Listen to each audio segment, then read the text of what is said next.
It's BET weekend, and we're here at the 2017 ASCAP Rhythm and Soul Awards. I'm Jay Styles. We're here honoring the Notorious B.I.G. and Jimmy Jam and Terry Lewis. Be sure to catch all the interviews here on EUR Web.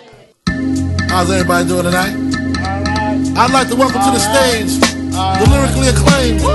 I like this young man because when he came out with the phrase, he went from ashy to classy. I like that. So everybody in the house, give a warm round of applause. To all the girls in the place with Style and Grace. Hey! we are honoring the Notorious B.I.G. tonight. Why do you think his legacy has lasted so long? Because, you know, Biggie, he really didn't have a lot of music like pop, but his legacy is still living. Why is that? You know what it is? Music is a feeling. You know what I mean? And you cannot put a time frame, an amount of music or anything on a feeling that you give someone. And I think that he was so for his city, so for his coast, and he was such a great person that's a feeling that never goes away. And it's something that you honor in this business and this culture when someone represents something more than just themselves.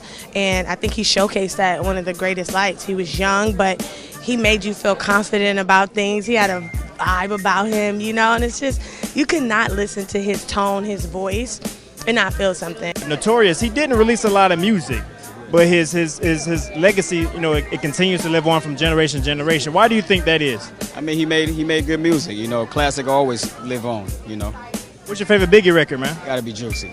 It was all a dream. I used to read Word Up magazine. Salt and Pepper and Heavy D up in the limousine. Hanging pictures on my wall. Every Saturday, rap attack Mr. Magic Marley Marl. So you're one of the presenters tonight, and we're representing or honoring the Notorious B.I.G. Why is his legacy has lasted for so long? Why do you think with his music? Well, because he was a true poet and he wrote his own shit.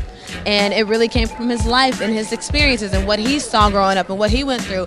And that type of authenticity, it resonates with people. You know what I mean? You want something you can relate to, and it's never gonna be somebody that's not in the hood. It's never gonna be somebody that doesn't feel like people are looking at them like they don't look a certain type of way. Those things are always gonna exist. So his music will forever live on. You never know where you're going unless you remember where you came from. And the ones that came before you, they're so important because they influence the new generation. Christopher's music has been amazing. It's Sean producing, Christopher rapping, Bad Boy movement, Can't Stop, Won't Stop. They're able to influence a generation of individuals. They were able to help influence my family, you know, and they were able to raise my family. But more importantly, they were able to influence new musicians. And that's what the beauty of acknowledging our legends is about. From one iconic legend to another, honoring somebody like Biggie Smalls, why is it so important, you know, for us to honor the people who contribute to, you know, just black music? Why is that important? Well, who else would there be to honor? You know, like if we really think about what it is that he gave to the culture, it's right on. I think ASCAP made a really beautiful decision in honoring this man. I always like when, you know, people talk about a couple or a duo or a team or whatever, because that's what I am. I'm part of a team. It's not just me, it's Terry, right? And then it's all the people that support us, it's all the artists that sing the songs that we write, and so on and so forth. So it's always a team thing, so it's nice to be able to share it with the community that we work in. And ASCAP's been a great organization to us for a long time and continues to be. Talk about last night, just, you know, with Diddy. It's unreal, you know, to be able to see Puff Daddy and Snoop Dogg in the same place, and Wiz Khalifa, and just to see those type of, and Dr. Dre and Usher. It's like, you know, to see that these guys are the reason why my career is successful. It's an unreal feeling, and it's black love, it's black excellence. You know, Puff last night, he called it black glamour, and it's like, yo, that's really what it is. It's huge. It's huge, because if we don't do it for us, like, nobody's gonna do it, and they are the ones who did it for us. So to see him in a celebratory moment in his life, is unreal. You know, I went to Coachella this year, I saw Thundercat. It's like, I gotta work with that brother. You know, I saw Sampler. It's like, I gotta work with that brother. You know, there's people that, you know, we see and we just go, oh man, we wanna work with them. They inspire us to keep going.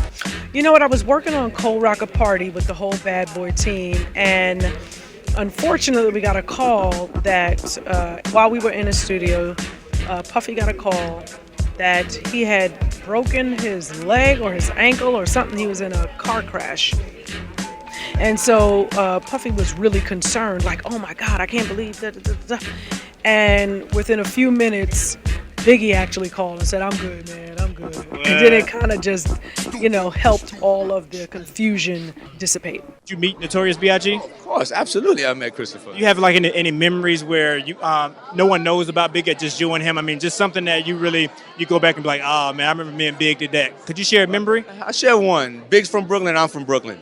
You don't know too many Puerto Ricans from Brooklyn, you know what I'm saying? Especially back then. And Big used to say, yo, Cruz, I don't really mess with Puerto Ricans, but you and Fat Joe are all right.